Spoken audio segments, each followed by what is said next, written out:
Hi. Let's learn about institutional investor, who they are and how they invest. An institutional investor is a company or organization that invests money on behalf of other people. Mutual funds, pensions, and insurance companies are examples. Institutional investors often buy and sell substantial blocks of stocks, bonds, or other securities and, for that reason, are considered to be the whales on Wall Street. The group is also viewed as more sophisticated than the average retail investor and, in some instances, they are subject to less restrictive regulations. An institutional investor buys, sells, and manages stocks, bonds, and other investment securities on behalf of its clients, customers, members, or shareholders. Broadly speaking, there are 6 types of institutional investors: endowment funds, commercial banks, mutual funds, hedge funds, pension funds, and insurance companies. Institutional investors face fewer protective regulations compared to average investors because it is assumed the institutional crowd is more knowledgeable and better able to protect themselves.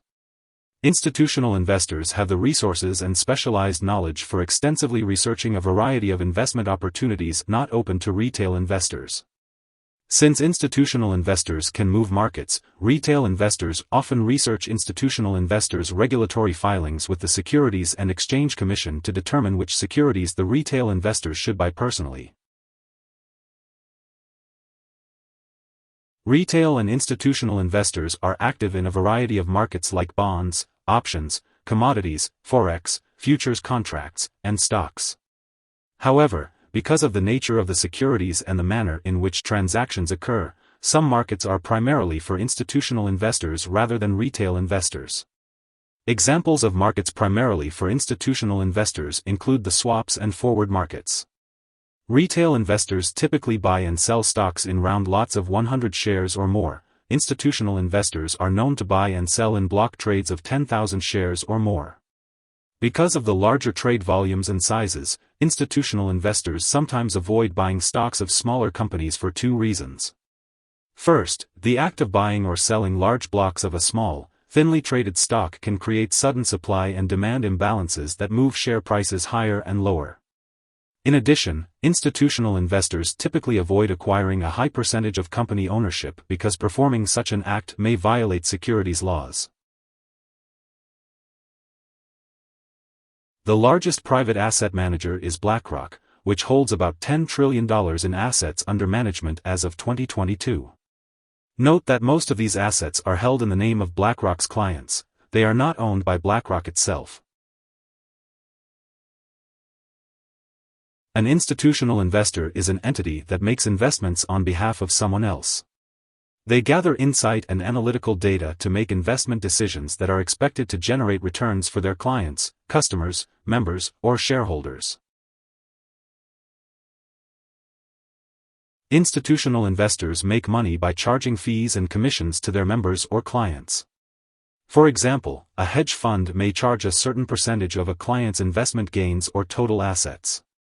There may also be flat fees for holding an account or making trades or withdrawals. Institutional investors are the big fish on Wall Street and can move markets with their large block trades. The group is generally considered more sophisticated than the retail crowd and often subject to less regulatory oversight. Institutional investors are usually not investing their own money, but making investment decisions on behalf of clients, shareholders, or customers. Here are 5 key takeaways. 1. An institutional investor is a company or organization that invests money on behalf of clients or members. 2. Hedge funds, mutual funds, and endowments are examples of institutional investors. 3. Institutional investors are considered savvier than the average investor and are often subject to less regulatory oversight.